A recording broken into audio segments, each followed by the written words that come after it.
네, 이제 바울은 유대 법정에서의 마지막 발언을 마무리합니다. 바울이 전하는 이 복음 메시지는 당시 유대인들에게는요, 이 바울이라는 이단자를 죽이지 않으면 안 되겠다, 이 결단할 정도의 충격적인 이 내용이었습니다. 첫째로 우리가 십자가에 매달아 죽인 이 사형수가 어떻게 우리의 메시아가 될 수 있느냐는 것이죠. 예수가 이 메시아라면 이 저주받은 십자가에 못 박힐 수 없다는 것입니다. 두 번째는 예수를 믿고 있는 유대인들까지 화나게 한 내용인데, 오늘 본문 20절에 그 내용이 나와 있습니다. 우리 20절 함께 읽어보겠습니다. 시작. 먼저 다메섹과 예루살렘에 있는 사람과 유대 온 땅과 이방인에게까지 회개하고 하나님께로 돌아와서 회개에 합당한 일을 하라 전함으로 이방인들에게까지 회개하라, 이 복음을 전했다. 당시 예루살렘에 있던 유대 그리스도인들은요, 예수의 복음이 유대인을 넘어 이방인에게까지 적용된다는 이 주장을 용납할 수가 없었습니다. 우선 이방인들은 아브라함의 후손이 아닌 거죠. 그들은 율법과는 관계가 없는 사람들이고 하나님의 구원 밖에 있는 사람들입니다. 그들이 할례를 받기를 합니까? 음식을 가립니까? 이 절기를 지킵니까?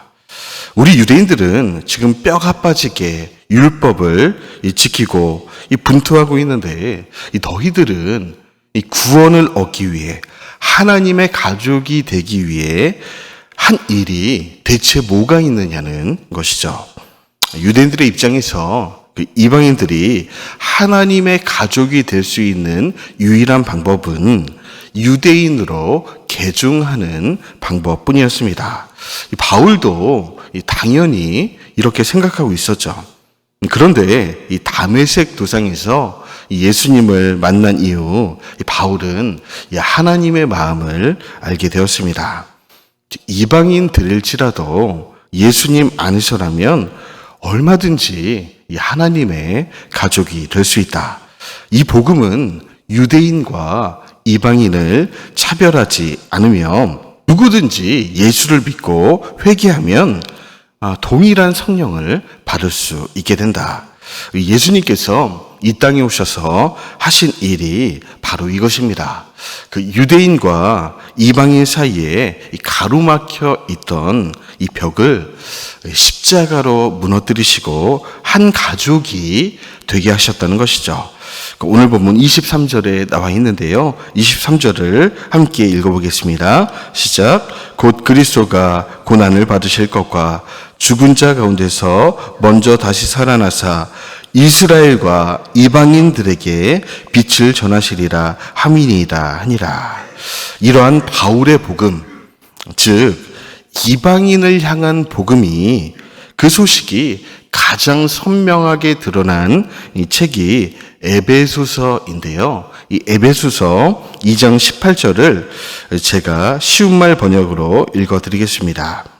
이제 우리는 그리스도를 통해 유대인이건 이방인이건 모두 한 성령에 의해 아버지 하나님께로 가까이 나아갈 수 있게 되었습니다.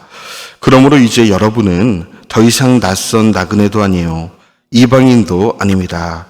하나님의 백성과 함께하는 동료 시민이요 하나님의 가족입니다. 이 바울은 이 사건을요 로마서에서 양자됨이라는 신학적 용어로 기술을 합니다. 원래는 하나님의 자녀가 아니었던 이방인들이 복음을 믿고 하나님의 양자로 입양되었습니다. 이제부터는 입양된 그들도 당당하게 하나님을 아버지라고 부를 수 있게 되었습니다. 그 사실을 깨우쳐 주신 분은 우리 안에 오신 성령님이십니다. 이 로마서 8장 14절의 이 내용인데요. 이 말씀도 제가 쉬운 말 번역으로 읽어 드리겠습니다. 왜냐하면 누구든지 하나님의 영, 곧 성령에 의해 인도받는 사람들은 하나님의 자녀들이기 때문입니다. 여러분 꼭 명심하십시오. 여러분은 여러분을 또다시 두려움에 사로잡히게 하는 종의 영을 받은 것이 아닙니다. 여러분은 여러분을 하나님의 자녀가 되게 하는 양자의 영을 받았습니다. 그래서 우리는 그 영으로 말미암아 하나님을 아바, 아버지라고 부르는 것입니다. 사랑하는 여러분, 우리의 영혼 깊은 곳에서 하나님을 아빠, 아버지라고 부르고 계십니까? 기뻐하시기 바랍니다. 우리는 이미 인간으로 태어난 최종 목표를 이뤘습니다. 하나님의 자녀가 되었다면 끝난 것입니다. 하나님은 처음부터 우리가 집에 돌아오기만을 기다리고 계셨습니다. 우리 하늘 아버지께서는 집 나간 둘째 아들 모든 재산을 다 허비한 이 탕자를 안아주고 싶으셨습니다. 우리와 함께 먹고 함께 자며 좋은 것을 함께 누리고 싶으셨습니다. 그래서 하나님 자신이 죽으신 것입니다.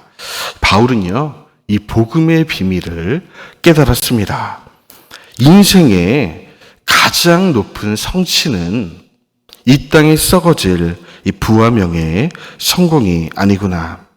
이 죄인이 하늘 아버지의 양자로 입양되는 것이구나. 그렇다면 이 사실을 아직 모르는 이방인들에게 이 기쁨의 복음을 전해 줘야겠구나. 그래서 오늘 바울은 겉으로는 대단해 보이지만 차마 하나님을 아버지라 부르지 못하고 있는 헤롯 아그리빠 왕에게 전도합니다. 당신이 보기에는 내가 처량해 보일지 모릅니다. 불쌍해 보일지 모릅니다. 하지만 나는 지금 하나님을 아버지라 부르게 되었습니다. 당신이 지금까지 이룬 모든 성취보다 내가 이룬 성취, 하나님의 자녀가 된 이 성취가 더 높고 영원합니다. 바라기는 당신도 이 수갑을 찬 것 외에는 나와 같이 되기를 원합니다. 29절인데요. 유명한 말씀이죠. 다 같이 읽어보겠습니다. 시작. 바울이 이르되 말이 적으나 당신뿐만 아니라 오늘 내 말을 듣는 모든 사람도 다 이렇게 결박된 것 외에는 나와 같이 되기를 하나님께 원하나이다. 사랑하는 여러분, 이 전도라 함은 이 세상적으로 이 성공한 사람만이 할 수 있는 것이 아닙니다. 바울처럼 이 수갑을 차고 있어도 얼마든지 가능합니다. 이 하나님을 아버지라 부르는 사람이라면 가능합니다. 이 성령님을 통해 양자됨의 선물을 받은 사람이라면 충분합니다. 이 하나님의 자녀가 된 것이 우리 인생의 가장 높은 이 성취라는 사실을 깨달은 사람이라면 충분합니다. 눈에 보이는 것은 잠깐이고 눈에 보이지 않는 세계는 영원하다는 사실을 믿고 있다면 충분합니다. 말씀 정리하겠습니다. 이 신앙이란 나를 창조하신 하나님과의 바른 관계 안으로 들어오는 것입니다. 우리는요, 처음부터 하나님의 아들과 딸들이었습니다. 죄로 인해 잠시 방황했지만 이 그리스도의 죽음과 이 부활을 통해 회복되었습니다. 이 사실을 기록된 책이 성경책이고 이 비밀을 우리에게 알게 하신 분이 성령님이십니다. 오늘도 우리가 기뻐할 수 있는 이유입니다.